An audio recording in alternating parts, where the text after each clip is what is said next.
Exploration Films. Check us out on the web at explorationfilms.com. The woodpecker is a very special little bird. The beak of a woodpecker is like industrial strength. It is stronger than other birds' beaks. He has special feet.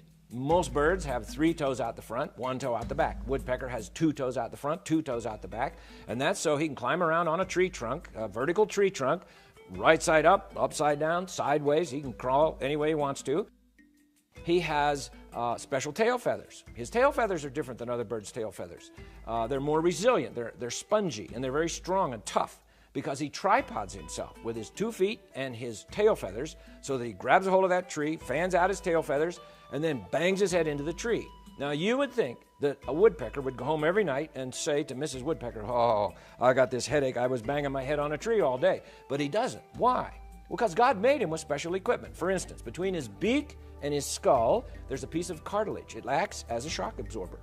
His skull is the thickest bone per body weight of any creature. As a matter of fact, brain surgeons study the brains of woodpeckers, how they're hooked in there and everything, to help them with like trauma people in accidents, that they need to put their brains back in there. And so they study woodpeckers. The woodpecker, with his strong skull and his shock absorber and his strong beak and his tail feathers and his feet, he's all ready to go except for one thing. Once he drills his hole, he's got to get that bug out of the tree because that's lunch. All right, well, how's he going to do that? Well, most birds, their tongue goes right to the tip of the beak. A woodpecker's tongue goes as much as 10 inches out of his beak. Now, why? Well, because he's going to drill the hole, find the bug tunnel down in the tree, stick his tongue down in the tunnel, and drag the bug out. Now, you would have to say, could I stick my tongue down a hole in a tree and drag a bug out? Of course not. Well, how does the woodpecker do that? Well, God made the woodpecker with little barbs on the tip of his tongue. And he will literally stab that bug larva down in there because it doesn't want to come out. But in case that's not enough, he has a little glue factory in his tongue that manufactures exactly, precisely the right glue to stick to the bug, but it doesn't stick to his beak.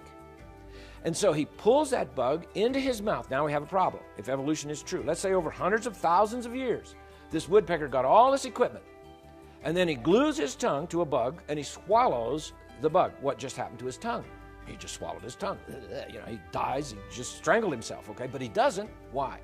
Well, because as he brings the bug into his mouth, he has another little factory that manufactures the solvent to dissolve the glue. So he dissolves the glue, loosens up the bug, swallows the bug. God made him that way.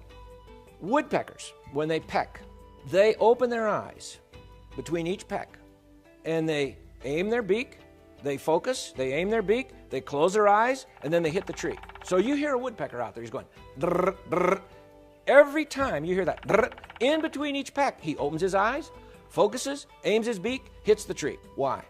Well, they used to think it was just to keep the wood chips out. But now the scientists have measured the force of the impact of the woodpecker's head against the tree, and the force is so great that if he did not close his eyes, he would pop his eyeballs out. So I would say, have you ever seen a blind woodpecker? No, they never miss. They never miss, okay? Now, one special woodpecker, the European green woodpecker. I think he's unique in all the animal kingdom. I don't know for sure, but I think he might be. His tongue is different than any other tongue, as far as I know.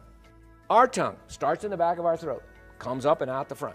His tongue starts in the back of his throat, goes down the throat, comes out the back of his neck, up over the top of his head. It's under the skin, comes out a little hole between his eyes, goes in one of his nostrils, and then comes out of his beak. And you would have to say, now how does that evolve? I've asked evolutionists that question. I've said, now you tell me, how and where did that tongue come from? They don't have a clue. They can't tell me. I'm saying, well, you're telling me that this bird evolved from some other creature, but there's no other creature that we know of with a tongue like that. How did that happen? They don't have any idea. I think there are very bright people who study science and do a good job of it, but all of a sudden they get to a point where they have to decide, did this thing happen over long periods of time somehow? Or, boy, it sure looks like it could have happened just bang, just like it is. And then, if they discover, hey, I have no way of describing this thing in terms of evolutionary science, they're faced with the other option, which is maybe a designer and a creator, and they say, I don't want to go that way, okay? So they suppress that evidence. And so many of the things that I studied, we had to search just to find information on them because they are not in the textbooks. They just don't put them in because they have no way to explain it. And so they just ignore it.